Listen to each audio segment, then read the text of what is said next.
Olá, pessoal. Tudo bom com vocês? Certo? Espero que estejam todos bem.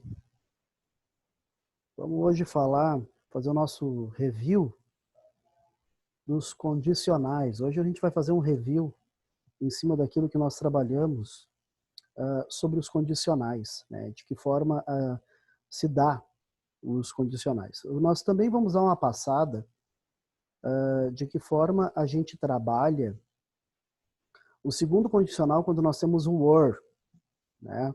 Então vamos dar uma olhada também no nosso segundo condicional quando nós temos o were.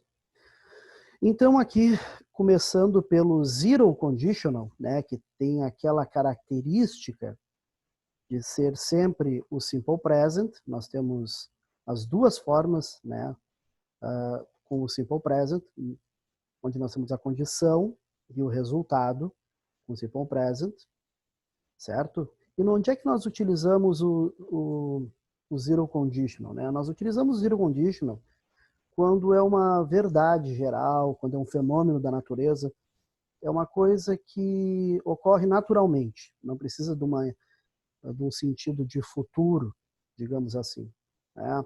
Aqui nós temos o exemplo de if you stand in the rain, you will get wet, né? Se tu ficar na chuva, né? Se ficar de pé na chuva, você vai se molhar. Ou seja, é uma coisa natural, é uma coisa que não precisa ser um resultado de um negócio que tu vai fazer no futuro. Não, é uma coisa que vai ter sempre um resultado, né? Então, a característica desse condicional aqui, nós temos o simple present como a condição, como eu disse para vocês, e temos o resultado ainda com simple present, ou seja, não existe nenhum modal would, não existe modal will, ele sempre funciona dessa forma, né? Ainda, indo para o primeiro condicional, a coisa já funciona um pouquinho diferente, né? Porque o primeiro condicional aqui, o nosso first conditional, ele já dá a entender de uma situação possível futura, né? Tanto é que nós utilizamos o nosso modal will aqui, o que prevalece numa coisa, se tiver uma condição, terá o resultado no futuro, né? Diferente do nosso primeiro condicional. Então aqui nós temos if it rains, we will cancel the trip. Ou seja, se chover, nós iremos cancelar a viagem, ou cancelaremos a viagem, né? Então vocês veem que aqui nós temos a condição e o resultado, certo? If you study, you will pass the exam. Ou seja, se você estudar, você vai passar no exame, né? E qual é a construção do primeiro condicional? Nós temos o simple present aqui, e nós temos o conditional, né? O conditional não, nós temos o nosso modal, o will, né? Principalmente aqui. Aqui nós temos o will e aqui nós temos o won't, né? Qual é a diferença do will e do won't? O won't é o negativo do will, né? Seria a junção do will mais o not e mais o nosso verbo. Então, a possible situation in a future, predicting a likely result in the future, if the condition happens, né? Então, nós temos aqui já pressentindo, né? Não seria pressentindo, mas digo assim, prevenindo, né? Pressentindo não existe. Seria prevenindo, por exemplo, um resultado, um possível resultado no futuro, né? Ainda depois do nosso first conditional, nós temos o second conditional aqui, tá? E o second conditional a gente tem que ter um pouco de cuidado com ele, porque cada vez que a gente fala do second conditional, nós temos que ver a questão de uma coisa hipotética, uma coisa irreal, mas não impossível. Não é uma coisa impossível, uma coisa irreal. Por exemplo, if you won the lottery, you would travel a lot. Ou seja, se eu ganhasse na loteria, eu viajaria muito, né? Mas qual é a possibilidade de ganhar na loteria? É muito rara, é uma coisa meio irreal, né? Então, A característica do nosso segundo condicional aqui, nós temos sempre o simple past, né? E nós temos o nosso condicional, nós temos o would aqui, né? Esse modal would. Ou seja, se eu tivesse tal coisa, eu iria a tal lugar, digamos assim, né? Então aqui o simple past mais o nosso conditional would aqui para dizer.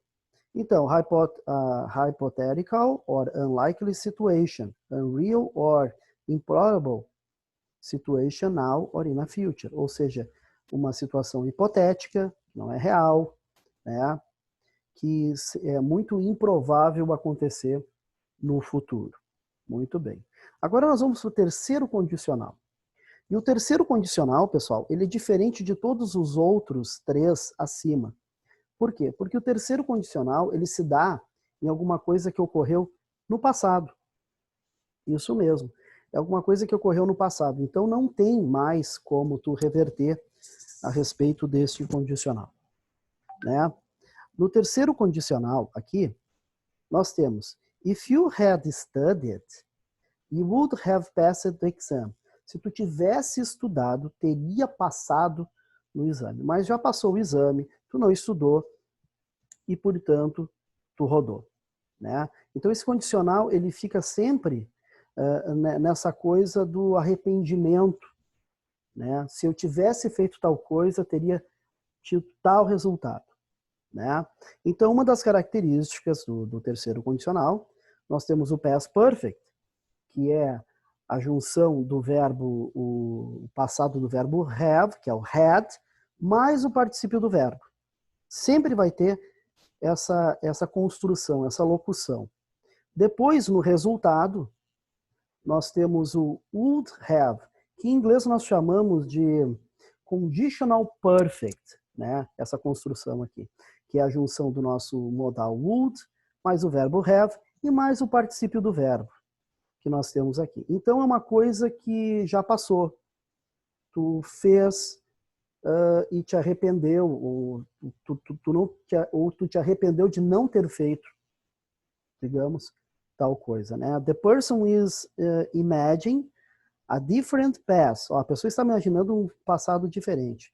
Imaginary situation that didn't happen in the past. Ou seja, uma situação imaginária que não ocorreu no passado.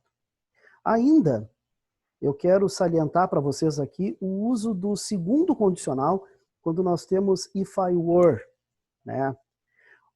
Cada vez que nós utilizamos o if I were, a gente tem a seguinte questão, né? Tu tá numa posição de dar algum conselho para a pessoa, certo? Ou dar alguma sugestão, por exemplo, se tu fosse ela, no caso. Então aqui nós temos o seguinte, ó. You imagine yourself in a position or a situation of the other person. It is used to give advice. Então é usado para dar mais conselho, né? Então, if I were you, I would travel abroad. Então, se eu fosse você, certo?